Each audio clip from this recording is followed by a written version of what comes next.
Morre o ex-líder soviético Mikhail Gorbachev e a gente vai discutir um pouco o que representou ele e será que ele foi o responsável pelo fim da União Soviética. Paquistão tem mais de 1.000 mortes decorrentes das chuvas constantes no país e inclusive fala em culpar os países desenvolvidos, talvez com algum tipo de indenização, pelas chuvas que foram causadas. Zelensky pede para que todos os russos abandonem o que ele chama de sul da Ucrânia e que hoje a Rússia conquistou os territórios como Kherson, Crimeia, porque os ataques estão vindo e eles já retomaram alguns territórios. A Rússia, pelo contrário, fala que os ucranianos não avançaram em nada no território. A Rússia anuncia o fim do fornecimento de gás para a França pela falta de pagamentos e Olaf Scholz, em conjunto com outras lideranças, promete uma reforma profunda na União Europeia, que inclusive tende, talvez, a aproximar ainda mais do fim desse bloco. Se vocês querem entender um pouco mais sobre esses assuntos, e muito mais também sobre geografia, geopolítica, atualidades, política, polêmicas, enfim, tudo para você se manter sempre bem atualizado, já se inscreve no canal, deixa seu like e compartilha esse vídeo, que eu, professor Ricardo, conto muito com a sua ajuda, beleza? Para quem não sabe, sou candidato a deputado estadual pelo estado de São Paulo, brigo muito pelas questões da educação, da queda dos impostos e por uma transparência maior na política de São Paulo. E se você quer saber um pouco mais sobre minhas propostas, links na descrição para você apoiar meu trabalho. Eu conto muito com a sua ajuda. Não uso fundo eleitoral e eu estou lutando contra gente que está aí com 2, 3 milhões aí, né? Então, conto muito com o seu apoio. Tamo junto? Então, bora lá pro vídeo, pessoal. Seguinte, a gente teve um assunto bem relevante hoje acontecendo, relacionado à morte, infelizmente, do Mikhail Gorbachev. Infelizmente porque é uma vida, tá? Não estou falando que ele foi um bom governante. O Mikhail Gorbachev, ele foi o último líder da União Soviética de 1985 a 1991. Ele foi o grande responsável por tentar fazer a União Soviética voltar a ser o que ela foi no passado. Na década de 80, a União Soviética, por uma série de problemas, uma burocracia muito grande, alta corrupção do Estado, altos gastos com a Guerra Fria. A gente tem que lembrar, né, que um Estado soviético gastando com corrida espacial, com corrida armamentista, etc., é o Estado que está gastando e deixando de investir em setores sociais. Para o capitalismo, fez muito bem a Guerra Fria, porque era a indústria privada, consumindo, gerando emprego, pagando impostos, enfim. O modelo soviético não combinou muito com os gastos da Guerra Fria, essa é a ideia. E o Gorbachev ele fez algumas políticas, como a perestroika, a abertura econômica e a glasnost, que pretendiam melhorar um pouco a União Soviética, para que ela não tivesse o seu colapso, claro. Na verdade, as consequências foram justamente o contrário e acabou sendo o fim da União Soviética. Em 89, cai o Muro de Berlim na Alemanha, e em 1991, o fim da União Soviética, né? Muitos falam, inclusive, que o Gorbachev não gostava do socialismo. Isso não é verdade. O Gorbachev ele defendia um socialismo, só que ele defendia um socialismo mais moderno, não o socialismo lá do governo do Lenin, governo Stalin.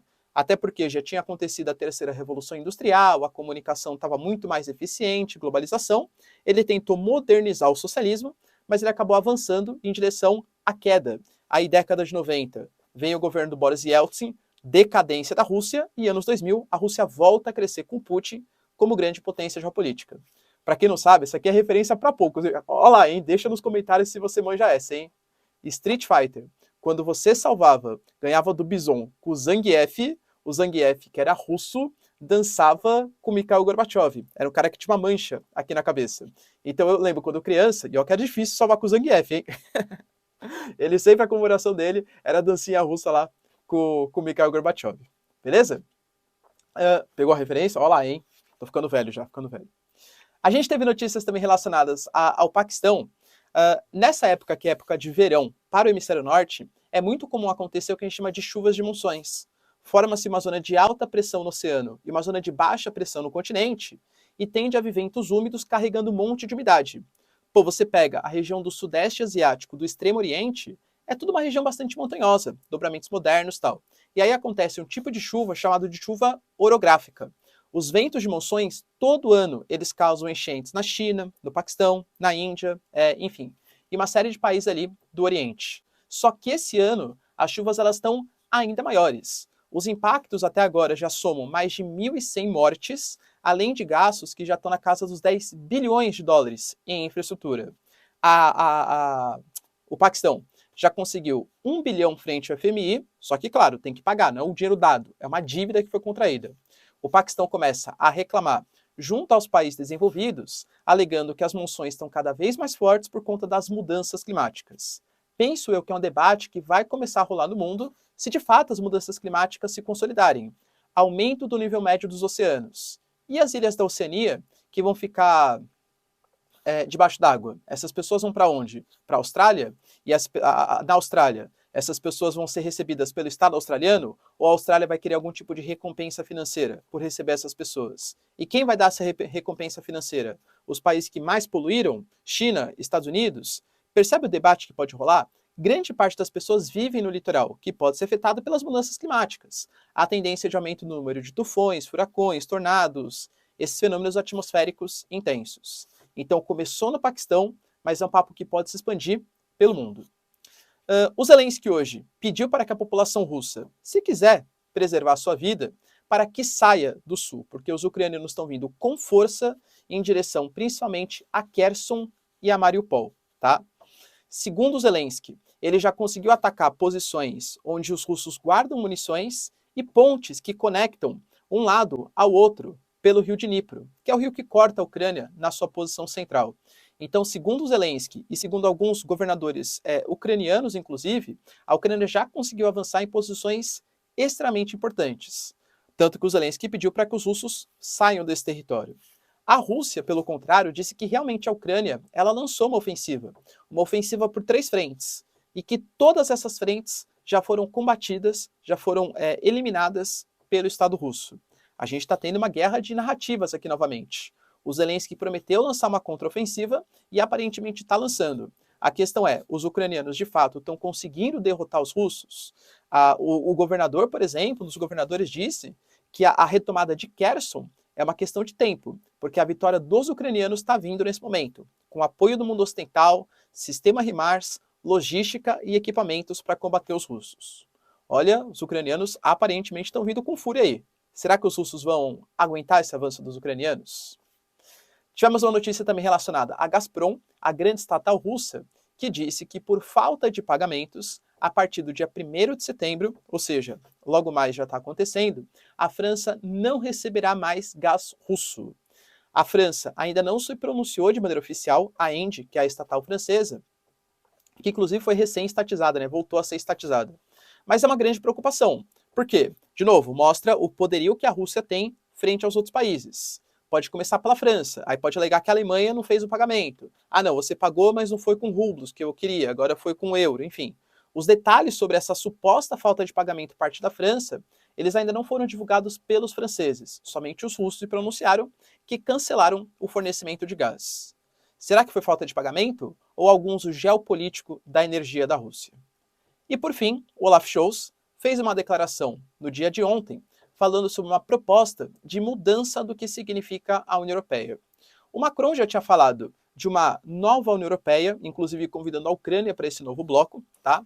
Que seria uma comissão europeia, segundo ele, uma União Europeia mais fraquinha, um favorecimento comercial. E o Olaf Scholz também falou hoje, na verdade ontem, né, em 2 questões.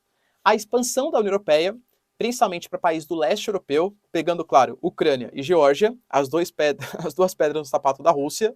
A geopolítica está muito complicada ali na região, mas falou também uma coisa polêmica.